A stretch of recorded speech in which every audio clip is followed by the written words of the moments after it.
नमस्कार दोस्तों, मेरा नाम है विमल सिंह। बालाजी स्टडी अड्डा में आपका स्वागत है। यूपी ट्रिपल एस सी पेट के एग्जाम के लिए प्रैक्टिस सेट नंबर 12 हम आपको करा रहे हैं। तो इससे पहले हमने दूसरा पार्ट इसका देखा था। साइड माई बटन में पिछला वाला वीडियो आपको मिल जाएगा। आज हम देखेंगे पार्ट नंबर 3, जिसमें हम प्रश्न नंबर 51 से लेकर के 75 तक प्रश्न देखेंगे और लास्ट में एक प्रश्न हम आपसे भी जो है वो पूछेंगे। तो चलिए शुरू करते हैं आज के हमारे प्रश्न 51 से। प्रश्न आपका क्या है कि निम्नलिखित में से नेम सेक जो पुस्तक है उसके रचयिता जो है वो कौन है। चार ऑप्शन है, तो विक्रम सेठ हैं, या फिर झुम्पा लाहिड़ी हैं, या फिर किरण देसाई हैं, या फिर शोभा डे हैं। बताना है आपको इन चारों ऑप्शन में से कौन सा जो है वो सही होगा। आपको बताना है इनमें से नेम सेक पुस्तक के जो रचयिता हैं वो जो है वो कौन है। आंसर की बात करते हैं तो आपका ऑप्शन झुम्पा लाहिरी जो है बिल्कुल सही हो जाएगा। ये जो है नेम सेक पुस्तक की लेखिका भारतीय मूल की अमेरिकी नागरिक हैं। 52 प्रश्न है, बहुत ही इजी, कि विश्व पर्यावरण जो दिवस है वो जो है वो कब मनाया जाता है। 5 जून, 7 जुलाई, 21 दिसंबर, या फिर 23 जून। बताइए इनमें से कौन सा जो है वो सही होगा। आंसर की बात करते हैं ऑप्शन एबीसीडी में से, तो 5 जून आप सभी जानते हैं, 5 जून को मनाया जाता है विश्व पर्यावरण दिवस। और ये जो दिवस है इसको मनाने की जो घोषणा हुई थी वो संयुक्त राष्ट्र ने पर्यावरण के प्रति वैश्विक स्तर पर जागृति हो इसलिए 1972 में जो है वो की थी। और पहला विश्व पर्यावरण दिवस 5 जून 1974 को जो है वो मनाया गया था।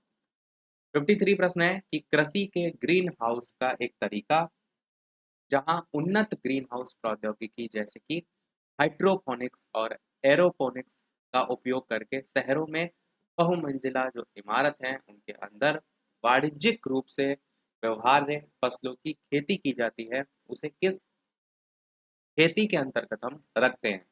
चार ऑप्शन है, लंबवत खेती, हाइड्रो क्लचर, या फिर जैविक खेती, या फिर रोबो क्लचर। इस टाइप से चार ऑप्शन है, बताइए इनमें से कौन सा सही होगा। आंसर की बात करते हैं ऑप्शन एबीसीडी में से, तो आपका ऑप्शन पहला वाला यहाँ पर लंबवत खेती जो है वो बिल्कुल सही होगा, जिसको हम वर्टिकल फार्मिंग जो है वो कहते हैं। इसमें जो ग्रीन हाउस प्रौद्योगिकी है जैसे कि हाइड्रोपोनिक्स और एरोपोनिक्स, इसका यूज करके शहरों में बहुमंजिली इमारत जो है उनके अंदर वाणिज्यिक रूप से जो व्यवहार्य फसलें हैं उनकी खेती जो है वो की जाती है। 54 प्रश्न आपका है कि एक अंतरराष्ट्रीय आंदोलन जिसका उद्देश्य पर्यावरण की जो समस्या है उससे संबद्ध होकर विश्व को बचाना है, तो कौन सा है ये। ग्रीन फील्ड है, ग्रीन पीस है, क्लीन एन है, या इको फ्रेंड है। चार ऑप्शन में छांटना है, बताना है कौन सा सही होगा। आंसर की बात करते हैं तो आपका ग्रीन पीस जो है बिल्कुल यहाँ पर सही होगा, जो कि पर्यावरण संरक्षण से संबंधित एक अंतर्राष्ट्रीय आंदोलन है। उद्देश्य इसका क्या है, पर्यावरण की समस्या से संबद्ध होकर विश्व को बचाना। स्थापना इसकी 1971 में जो है वो की गई थी। अगर बात करें कहाँ, तो कनाडा में जो है वो की गई थी। और इसका जो उद्देश्य था, प्रारंभ में इसका उद्देश्य अमेरिका द्वारा अलास्का में किया जाने वाला जो नाभिकीय परीक्षण था उसका विरोध जो है वो था। 55 प्रश्न आपका मोस्ट इंपॉर्टेंट है। भारतीय दलहन अनुसंधान जो संस्थान है वो जो है वो कहाँ स्थित है। भोपाल, पटना, कानपुर, हैदराबाद। बताइए इनमें से कौन सा सही होगा। भारतीय दलहन अनुसंधान संस्थान जो है वो कहाँ स्थित है। आंसर की बात करते हैं तो आपका ऑप्शन कानपुर जो है यहाँ पर बिल्कुल सही हो जाएगा। कानपुर यूपी में जो है स्थित है। स्थापना इसकी 1983 में जो है वो हुई थी। 56 प्रश्न है, स्वीडन की राजधानी का नाम जो है वो क्या है। स्टॉकहोम, बर्न, लग्जमबर्ग, या फिर मैड्रिड। बताइए इन चार ऑप्शन में से कौन सा सही होगा। स्वीडन की राजधानी का नाम क्या है। आंसर की बात करते हैं तो आपका स्टॉकहोम राजधानी है स्वीडन की। स्विट्जरलैंड जो है उसकी राजधानी जो है वो बर्न है। किसकी राजधानी है ये, स्विट्जरलैंड की। लग्जमबर्ग जो है इसकी राजधानी जो है वो लग्जमबर्ग ही है। साथ ही जो मैड्रिड है ये किसकी राजधानी है, ये स्पेन की राजधानी है। मैड्रिड स्पेन की राजधानी है। 57 प्रश्न है, प्रत्येक 2 वर्ष के बाद राज्यसभा के कितने सदस्यगण सेवानिवृत्त जो है वो हो जाते हैं। एक चौथाई, 1/2, 1/3 या 1/5। बताइए कौन सा सही होगा। राज्यसभा मैंने बताया आपको, ऊपरी जो सदन होता है उसको कहते हैं हम संसद की ऊपरी प्रतिनिधि सभा को, और लोकसभा निचली सदन के रूप में जाना जाता है। तो जो राज्यसभा है उसकी जो संरचना का वर्णन है वो किस अनुच्छेद में किया जाता है, सबसे पहला क्वेश्चन तो यही आता है। तो अनुच्छेद 80 है आपका, जिसमें राज्यसभा का वर्णन या उसकी संरचना का वर्णन किया गया है। वर्तमान में राज्यसभा के कुल सदस्यों की संख्या यदि आपसे पूछी जाए तो 245 जो है कुल सदस्यों की संख्या है, जिनमें से 12 सदस्य भारत के जो राष्ट्रपति हैं उनके द्वारा जो है वो मनोनीत होते हैं, और इन्हीं को हम कहते हैं नामित सदस्य। और अन्य जो सदस्य होते हैं उनका चुनाव होता है। और राज्यसभा में जो सदस्य हैं ये 6 वर्ष के लिए जो है वो चुने जाते हैं। और जो प्रश्न में पूछ रहा है उस पर अगर आए तो कितने सदस्यगण सेवानिवृत्त हो जाते हैं, तो राज्यसभा में सदस्य तो 6 वर्ष के लिए चुने जाते हैं, जिनमें से 1/3 सदस्य ऐसे होते हैं जो प्रत्येक 2 वर्ष बाद जो है वो सेवानिवृत्त होते हैं। तो आपका आंसर सी वाला यहाँ पर सही हो जाएगा, 1/3 सदस्य। 58 प्रश्न है, प्राग ऐतिहासिक काल की जो चित्रकारी है वाली प्रसिद्ध पंचमुखी गुफाएं हैं वो इनमें से किस जिले में जो है वो स्थित हैं। मिर्जापुर, वाराणसी, सोनभद्र या फिर चंदौली। बताइए इनमें से कौन सा सही होगा। आंसर की बात करते हैं ऑप्शन एबीसीडी में, तो आपका ऑप्शन सोनभद्र यहाँ पर जो है वो बिल्कुल सही होगा। तो आपका ऑप्शन सी वाला सही होगा। ये जो है आपका पंचमुखी जो गुफाएं हैं वो उत्तर प्रदेश का जिला है सोनभद्र, यहाँ पर जो है वो स्थित हैं। और ये विंध्याचल और कैमूर जो श्रेणी है उनके गुफा आश्रय में जो है वो स्थित है। अगला देखते हैं आपका प्रश्न 59 कि अंतर्राष्ट्रीय क्रिकेट परिषद यानी कि आईसीसी, इसके नए अध्यक्ष जो है वो नियुक्त किए गए हैं। कौन नियुक्त किए गए हैं। जहीर अब्बास, सौरभ गांगुली, इमरान ख्वाजा या ग्रेग बार्कले। इस टाइप से 4 ऑप्शन बताना है आपको कौन सा सही होगा। आंसर की बात करते हैं इन चारों ऑप्शन में से, तो ग्रेग बार्कले जो है आपका ऑप्शन डी वाला यहाँ पर सही होगा। और अगर बात करें ग्रेग बर्कले जो हैं इन्होंने स्थान किसका ग्रहण किया है, तो इमरान ख्वाजा जो है इससे पहले इस स्थान पर थे, उनका स्थान इन्होंने ग्रहण किया है। भारत की ओर से जो बीसीसीआई के पूर्व अध्यक्ष थे एन श्रीनिवासन, वो 26 जून 2014 को आईसीआई आईसीआई नहीं आईसीसी जो है इसके पहले चेयरमैन जो है वो बने थे।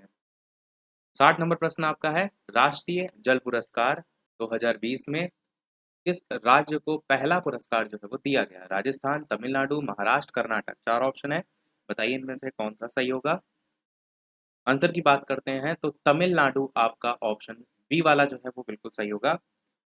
राष्ट्रीय जल पुरस्कार 2020 में तमिलनाडु को सर्वश्रेष्ठ राज्य का दर्जा दिया गया था। दूसरे नंबर पर जो है वो महाराष्ट्र का नाम आया था। और ये जो पुरस्कार था इसके तहत उत्तराखंड के रुद्रप्रयाग जो जिला है उसके चिरविटिया लुथियारा जो है उसको सर्वश्रेष्ठ ग्राम पंचायत का पुरस्कार दिया गया था। इसको दिया गया था उत्तराखंड के रुद्रप्रयाग जिले के अंतर्गत चिरविटिया। चिरविटिया चलिए यहाँ लिख देते हैं, चिरविटिया लुथियारा, इसको जो है सर्वश्रेष्ठ ग्राम पंचायत का पुरस्कार दिया गया। 61 प्रश्न आपका है कि बिहार में हाल ही में नए विधानमंडल का गठन किया गया, इनमें से निम्न जो कथन है कौन सा सत्य है। बिहार में पहली बार 2 उप मुख्यमंत्री जो है वो बनाए गए हैं। बिहार में किसी भी राजनीतिक दल को स्पष्ट बहुमत नहीं प्राप्त है। नीतीश कुमार ने 7वीं बार बिहार के मुख्यमंत्री के रूप में शपथ ग्रहण की है। इस टाइप से 3 पॉइंट हैं, बताना है आपको सही कौन सा, केवल पहला, केवल दूसरा, पहला तीसरा या पहला दूसरा तीसरा, तीनों। आंसर की बात करते हैं, आपका ऑप्शन यहाँ पर डी वाला सही हो जाएगा, यानी तीनों ही आपके बिल्कुल जो है वो सही हैं। बिहार में जो नए विधानमंडल का गठन किया गया है उसके संदर्भ में।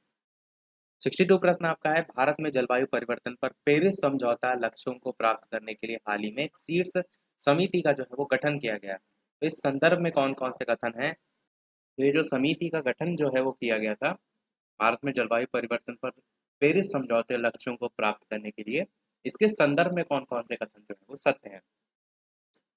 और इसी को AIPA जो है वो कहते हैं। पहला कथन कह रहा है कि भारत में कार्बन बाजारों को विनियमित करने का अधिकार इस समिति को नहीं होगा। दूसरा कह रहा है पेरिस समझौता आधिकारिक रूप से 1 जनवरी से लागू होगा। और तीसरा कह रहा है पर्यावरण सचिव आरपी गुप्ता इस समिति के अध्यक्ष होंगे। तो आपसे प्रश्न में पूछा गया है कौन सा कथन सत्य है। आंसर की बात करते हैं तो दूसरा आपका सही है, तीसरा आपका सही है, आंसर बी वाला आपका यहाँ पर सही हो जाएगा, पहला वाला यहाँ पर गलत है। 63 प्रश्न है आपका कि भारत में नए संसद की जो आधारशिला है वो किस तिथि को रखी गई थी। महत्वपूर्ण प्रश्न है आपका, बताइए इन चारों ऑप्शन में से कौन सा सही होगा। 5 दिसंबर 2020, 10 दिसंबर 2020, 12 दिसंबर 2020 या 15 दिसंबर 2020। आंसर की बात करते हैं तो आपका 10 दिसंबर 2020 है, ऑप्शन बी वाला जो है वो सही हो जाएगा।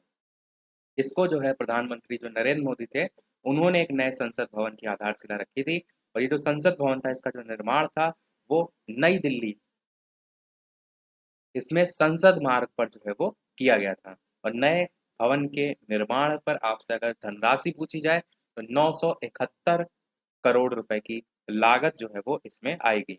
और इसका जो निर्माण का प्रस्ताव है वो पिछले वर्ष 5 अगस्त को राज्यसभा के जो सभापति थे एम वेंकैया नायडू और लोकसभा के जो अध्यक्ष थे ओम बिरला, उन्होंने राज्यसभा और लोकसभा की जो कार्रवाई थी उसके दौरान जो है वो किया था। अगला प्रश्न अंतर्राष्ट्रीय प्रवासी दिवस जो है वो पूछा गया है, बताइए कौन सा सही होगा। साथ ही साथ वीडियो पसंद आए, अच्छे अच्छे प्रश्न हम प्रैक्टिस करा रहे हैं तो एक लाइक तो आपका वीडियो पर बनता ही है, तो सभी लोग वीडियो को लाइक ये अवश्य जो है वो करते रहिएगा। 11, 12, 13, 18 दिसंबर चार ऑप्शन दे रखे हैं, कौन सा अंतर्राष्ट्रीय प्रवासी दिवस मनाया जाता है। आंसर की बात करते हैं तो 18 दिसंबर को जो है ये मनाया जाता है अंतर्राष्ट्रीय प्रवासी दिवस। और इसका उद्देश्य आप क्या कहेंगे कि जो मानवाधिकार हैं प्रवासी कामगार से जुड़ा हुआ उस पर विचार विमर्श करना, यही सारी चीजें हैं।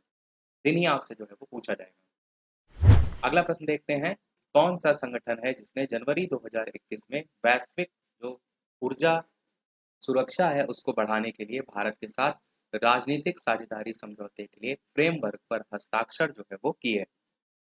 तो अंतर्राष्ट्रीय ऊर्जा मंच, अंतर्राष्ट्रीय अक्षय ऊर्जा एजेंसी, अंतर्राष्ट्रीय ऊर्जा एजेंसी या फिर ऊर्जा सूचना प्रशासन, इस टाइप से चार ऑप्शन है, बताना है आपको इनमें से कौन सा सही होगा। आंसर की बात करते हैं तो सी वाला आपका ऑप्शन सही होगा, यानी कि अंतर्राष्ट्रीय ऊर्जा एजेंसी। ये आपकी एजेंसी है जिसे हम IEA जो है वो कहते हैं। 27 जनवरी 2021 का टाइम था जब हस्ताक्षर जो है इसके संदर्भ में किए गए थे। अगला 66 प्रश्न आपका कि प्रमुख राज्यों की श्रेणी के तहत इंडियन इनोवेशन इंडेक्स 2020 के दूसरे संस्करण में कौन सा राज्य जो है वो शीर्ष स्थान पर जो है वो रहा। महाराष्ट्र, गुजरात, कर्नाटक, आंध्र प्रदेश। तो ऑप्शन ABCD में से आंसर की बात करते हैं तो आपका कर्नाटक जो है यहाँ पर सही होगा। 20 जनवरी 2021 को 20 जनवरी 2021 को जो इंस्टीट्यूट फॉर कॉम्पिटिटिवनेस है उसके साथ नीति आयोग ने जो आपका भारतीय इनोवेशन इंडेक्स 2020 है इसका दूसरा संस्करण जो है वो जारी किया था। इस संस्करण में जो कर्नाटक है वो पहले नंबर पर रहा था 42.50 अंकों के साथ। अगर बात करें केंद्र शासित प्रदेशों की तो उसमें जो है आपका दिल्ली सर्वोच्च स्थान पर रहा था।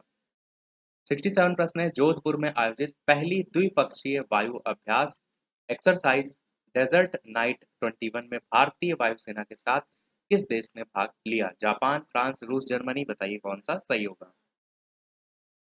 आंसर की बात करते हैं तो फ्रांस आपका यहाँ पर ऑप्शन बी वाला जो है वो सही होगा। 20 से 24 जनवरी 2021 जो है इसको ये आपका द्विपक्षीय जो वायु अभ्यास है वो जो है वो हुआ था। इसमें भारतीय वायुसेना के साथ फ्रांस ने जो है वो भाग लिया था। अगला प्रश्न है, सक्षम वेब पोर्टल की उपयोगिता क्या है जिसे हाल ही में जो है वो लॉन्च किया गया है। विज्ञान और प्रौद्योगिकी को बढ़ावा देना, जैविक जो खेती पोर्टल है वो, जॉब पोर्टल या फिर निःशुल्क तकनीकी पाठ्यक्रम प्रदान करना। बताइए कौन सा सही होगा। आंसर की बात करते हैं तो जॉब पोर्टल आपका सही होगा। 10 फरवरी 2021 को अपना 34वां स्थापना दिवस जो है उसके अवसर पर विज्ञान और प्रौद्योगिकी जो विभाग है उसने जो एक स्वायत्त संगठन टेक्नोलॉजी इंफॉर्मेशन, इसकी फुल फॉर्म मैं आपको बता रहा हूँ, information forecasting and assessment council, उसने जो सक्षम जॉब पोर्टल है ये जो है, और साथ ही साथ एक और मिशन था सी वीड मिशन, वो दोनों नई पहल जो है वो शुरू की थी। फुल फॉर्म मैंने सक्षम की नहीं बताई आपको, फुल फॉर्म मैंने जिस संगठन के द्वारा जो है इसे जारी किया गया उसकी बताई है। अगला प्रश्न देखते हैं 69 कि फरवरी 2021 में राष्ट्रीय सुरक्षा परिषद एनएससी इसके अध्यक्ष के रूप में किसे नियुक्त किया गया है? 4 नाम है, बताना है इनमें से कौन सा जो है वो सही होगा। आंसर की बात करते हैं ऑप्शन एबीसीडी में से, तो आपका एस एन सुब्रमण्यम जो है वो बिल्कुल सही होगा। इन्हें राष्ट्रीय सुरक्षा परिषद जो है उसके अध्यक्ष के रूप में नियुक्त किया गया और ये जो है ये लार्सन एल&टी आपने सुना होगा नाम, जिसका फुल फॉर्म है लार्सन एंड टर्बो लिमिटेड, इसके सीईओ और प्रबंध निदेशक हैं एस एन सुब्रमण्यम। तो इन्हीं को राष्ट्रीय सुरक्षा परिषद के अध्यक्ष के रूप में चुना गया है। अगला देखते हैं 70 लास्ट प्रश्न होगा इस करंट अफेयर बेस्ड का। लास्ट के जो 5 प्रश्न है वो आपके आते हैं गद्यांश के।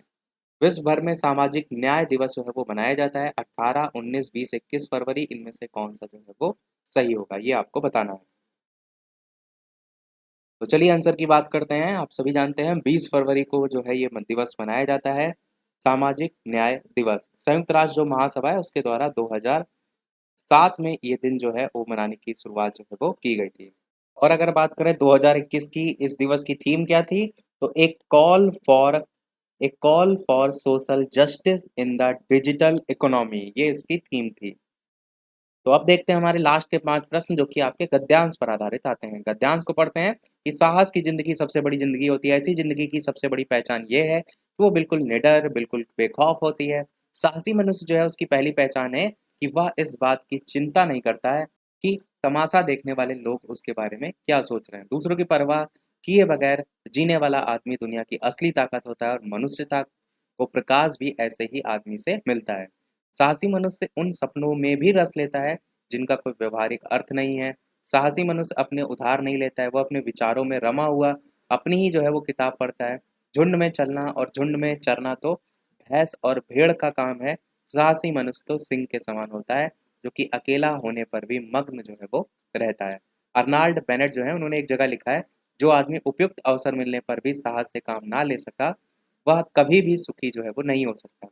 समय पर साहस ना दिखाने वाला व्यक्ति अपने भीतर एक आवाज सुनता है जो उसे बराबर जो है वो कहती है, तुम साहस नहीं दिखा सके, तुम काया की तरह भाग खड़े हुए। और इस पर बेस्ड प्रश्न आपका 71 कह रहा है कि साहसी मनुष्य क्या उधार नहीं लेता है? सपने, विचार, बुद्धि या फिर अवसर? तो आप क्या कहेंगे? जो सपने हैं वो जो है वो साहसी मनुष्य उधार नहीं लेता है। अगला है साहसी मनुष्य किसके समान है? भैंस, भेड़, सिंह या जानवर? तो जब भी साहस की बात आती है सिंह के साथ हम तुलना करते हैं, सी वाला आपका सही हो जाएगा। 73 प्रश्न है दुनिया की परवाह किए बिना जीने वाले जो व्यक्ति होते हैं उनके बारे में पूछा गया है। उनसे किसको प्रकाश मिलता है? दुनिया को प्रकाश मिलता है, समाज को मिलता है, मनुष्यता को मिलता है या आम आदमी को मिलता है? तो बताइए कौन सा सही होगा। तो आप कहेंगे मनुष्यता जो है उसको प्रकाश मिलता है। सेकंड लास्ट प्रश्न है हमारा। स्टार्टिंग मैंने बताया था 75 तक हम प्रश्न देखेंगे, लास्ट में एक प्रश्न हम आपसे भी पूछेंगे कि लेखक ने कैसे जीवन को महान बताया है? विवेकशील जीवन को, कमजोरी की, स्वावलंबनपूर्ण या फिर हिम्मत को? बताइए कौन सा सही होगा। आंसर की बात करते हैं तो आपका ऑप्शन डी वाला यहाँ पर हिम्मत की जो है वो सही हो जाएगा। जो लेखक हैं उन्होंने हिम्मती जो मनुष्य है उसके जीवन को जो है वो महान बताया है। देखते हैं हमारा अगला और इस वीडियो का लास्ट प्रश्न। इसके अलावा वीडियो अभी तक आपने लाइक ना किया हो, सभी लोग वीडियो को लाइक भी करते रहिएगा। चैनल पर नए हो सब्सक्राइब करके जुड़ जाइएगा। टेलीग्राम चैनल से जो भी ना जुड़े हो लिंक आपको डिस्क्रिप्शन में मिल जाएगी। बालाजी श्री अड्डा सर्च करके भी टेलीग्राम से जुड़ सकते हैं। 75 प्रश्न कह रहा है इनमें से कौन सा व्यवहारिक शब्द है जिसके लिए पर्यायवाची शब्द जो है वो नहीं है? व्यवहारशील, आदर्शवादी, व्यवहार में लाने के योग्य या फिर व्यवहार कुशल? ये 4 ऑप्शन है, बताइए कौन सा सही होगा। आंसर की बात कर लेते हैं तो आपका ऑप्शन बी वाला यहाँ पर आदर्शवादी जो है वो सही होगा। व्यवहारिक जो शब्द है उसके लिए आदर्शवादी पर्यायवाची नहीं है। बाकी व्यवहारिक के लिए व्यवहारशील भी होता है, इसी का इस पर्यायवाची व्यवहार में लाने के योग्य भी होता है, व्यवहार कुशल भी होता है। तो बी वाला आपका आंसर हो जाएगा। सभी प्रश्न समाप्त हुए। अब एक प्रश्न आपके लिए भी, जैसे कि सभी वीडियो में हम आपसे एक ना एक प्रश्न पूछते हैं। इस वीडियो का आपके लिए प्रश्न है जिसका आंसर वीडियो के मेन कमेंट में टाइप करके आपको बताना है कि बंगाल का जो विभाजन है वो करने वाला गवर्नर जनरल जो है वो कौन था? अर्जन, कैनिंग, मिंटो, मेयो, 4 ऑप्शन है। अपना आंसर वीडियो के मेन कमेंट में टाइप करके बताइएगा। लाइव टाइमिंग एक शाम के 8 बजे की भी है, जो कि पेट की हम वीडियो आपको जो है वो पेट के जो प्रैक्टिस सेट है वो हम आपको करा रहे हैं, और एक लाइव टाइमिंग दोपहर के 3 बजे भी है। तो लाइव आकर भी वीडियो आप देख सकते हैं, प्रश्नों की प्रैक्टिस कर सकते हैं। तो आज के वीडियो में इतना ही रखते हैं, मिलते हैं अगले वीडियो में कुछ नए प्रश्नों के साथ, नए टॉपिक के साथ। तब तक के लिए नमस्कार, जय हिंद।